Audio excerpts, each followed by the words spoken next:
Friends, आज मैं आप लोगों के साथ एक ऐसा वीडियो लेके आया हूँ जिसमें हम एग्जामिनेशन हैक्स के बारे में बात करेंगे और उन एग्जामिनेशन हैक्स का उपयोग करके आप अपने एग्जाम के अंदर अधिकतम मार्क्स प्राप्त कर सकते हो। इस एग्जाम के अंदर अधिकतम मार्क्स प्राप्त करने के लिए जो मैं हैक्स बता रहा हूँ उन हैक्स को आप ध्यान से देखेंगे तो आपको हो सकता है अधिकतम सफलता प्राप्त हो सके। तो फ्रेंड्स, चलते हैं बिना समय गवाए अपने इस एग्जामिनेशन हैक्स की ओर। सबसे पहले हैक्स पे जब अपन बात करते हैं तो सबसे पहले बहुत ज़्यादा पढ़ने के बाद भी हम मार्क्स नहीं ले पाते, परंतु उसका जो मुख्य कारण है उस मुख्य कारण ये रहेगा कि जब भी हम लिखते हैं एग्जाम के अंदर तो हम एक पैराग्राफ बना के लिख देते हैं। फॉर एग्जाम्पल, जैसे मान लो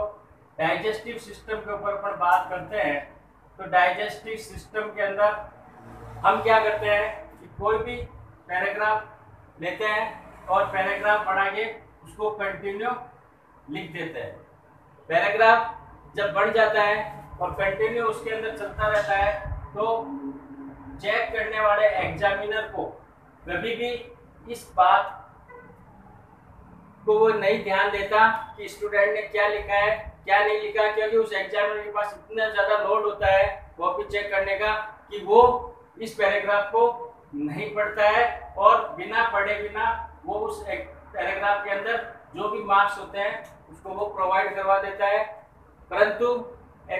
सुविधा के अनुसार यदि इसी पैराग्राफ को अगर आप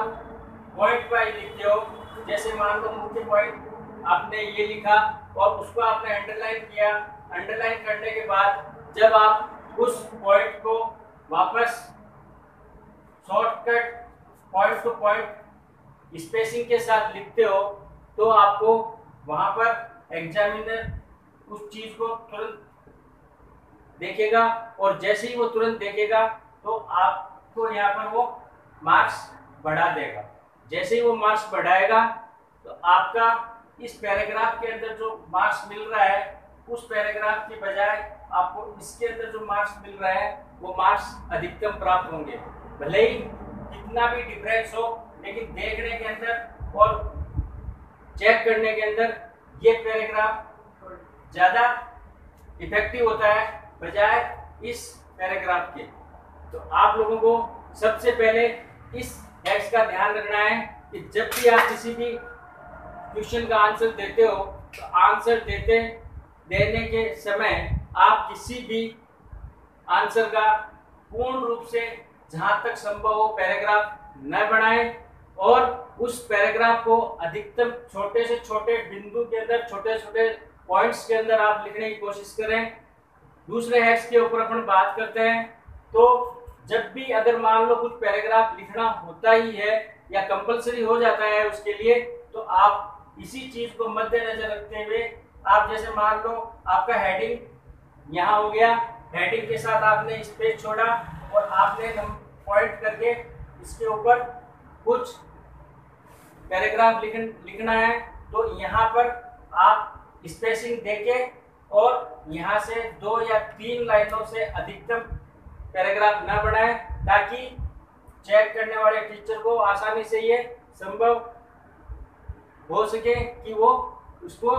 रीड कर ले आसानी से, और रीड करने के बाद वो जो मुख्य आपके पॉइंट है उन पॉइंटों को फोकस कर सके और आपकी मार्किंग कर सके। तो फ्रेंड्स, आप लोगों को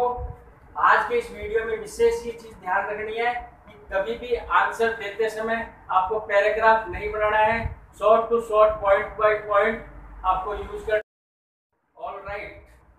अब मैं इसको इसी चीज को दूसरे एग्जाम्पल की सहायता से समझाता हूँ कि बोर्ड में ये आप किस तरीके से अच्छे मार्क्स ले सकते हो। तो जैसे सबसे पहले मैंने बात की थी कि पैराग्राफ और पॉइंटिंग के लिए, तो पैराग्राफ में जैसे मान लो एक एग्जाम्पल मैं लेता हूँ आपके साथ कि दांत का ऊपर जो क्वेश्चन आ गया और दांत के ऊपर जब आप क्वेश्चन लिख रहे हो तो दांत के अंदर जनरल वे में हम क्या करते हैं कि दांत यहाँ आपने लिखा और लिखने के बाद उसको कंटिन्यू एक पैराग्राफ के अंदर बढ़ा देते हो, और जब आप पैराग्राफ बढ़ा देते हो और वो पैराग्राफ पढ़ा के आप सोचते हो कि मेरा दांत का कार्य पूरा हो गया। लेकिन इसी पैराग्राफ को अगर आप पॉइंटों के अंदर लिखते हो, जैसे सपोज करो दांत, मैंने यहाँ जो एग्जांपल दे रहा हूँ उसको आप ध्यान से देखो। दांत के अंदर सबसे पहले आप हेडिंग डाल दिया, हेडिंग को आपने अंडरलाइन कर दिया। अंडरलाइन करने के बाद जब आप इसको पॉइंट आउट करते हो तो पॉइंट आउट में आपको इस तरीके से करना है कि जैसे दांतों के प्रकार के अंदर आपने अंडरलाइन कर दिया, और जब प्रकार के अंदर आपने अंडरलाइन किया तो प्रकार के अंदर आप यहां लिखते हो वापस पॉइंट टू पॉइंट 1, एक बार दंती, दूसरा पॉइंट द्विबार दंती, तीसरा पॉइंट, चौथा पॉइंट। इस तरीके से आप इस स्ट्रक्चर को पूरा का पूरा पैराग्राफ में लिख के पॉइंट आउट करते हो। पॉइंट आउट करने में और पैराग्राफ में आपको खुद को यहाँ देखने में स्पष्ट नजर आ रहा है कि पैराग्राफ पढ़ने में ज्यादा समय लेगा, समझने में कम आएगा, समय भी ज्यादा लेगा। ठीक उसी प्रकार नीचे के पैराग्राफ को अपन देखते हैं जो पॉइंट आउट मैंने किए हैं। उस पॉइंट आउट के अंदर चेक करने वाले टीचर को पॉइंट टू पॉइंट नजर आएंगे, और पॉइंट टू पॉइंट जब नजर आते हैं तो वो सिर्फ पॉइंट आउट करता है, और पॉइंट आउट करने के साथ साथ वो उसको फास्टली चेक करता है। और फास्टली जब चेक करता है और उसके साथ साथ पैराग्राफ और इस पॉइंट आउट के अंदर आप स्वयं भी चेक कर सकते हो कि किस पोजीशन के अंदर आपके मार्क्स अधिकतम आने की संभावना है। सपोज करो मैं आपसे एक बात पूछता हूँ कि आप यहाँ पर टीचर होते और मैंने आपको ये दोनों सिचुएशन दे दी, एक पैराग्राफ पोजीशन दे दी और एक पॉइंट टू पॉइंट पोजीशन दे दिया, तो पॉइंट टू पॉइंट और पैराग्राफ की सिचुएशन में आप ये जजमेंट करो या टीचर के हिसाब से आप ये बताओ कि आप किस पोजीशन के अंदर अधिकतम मार्क्स दोगे। तो आप जाहिर सी बात है कि आपको ये चीज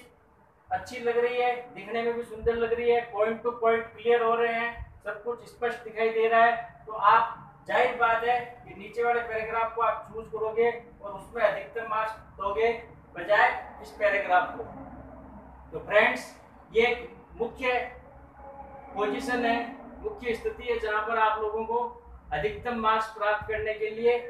इस पॉइंट टू पॉइंट को पकड़ना बहुत जरूरी है एज ए शॉर्ट नोट के रूप में। तो आप एग्जाम में तैयारी करते समय, लिखते समय इस पॉइंटों का विशेष ध्यान रखें और इस पॉइंटों के ऊपर भी आप अपने नोट्स बनाएं और इसी पॉइंटों को आप आगे एग्जाम में फॉलो करें ताकि आपको शॉर्ट नोट भी रहे, याद भी पूरी तरह से रहे बजाय एक पैराग्राफ के। सो फ्रेंड्स थैंक यू, मिलते हैं नेक्स्ट वीडियो के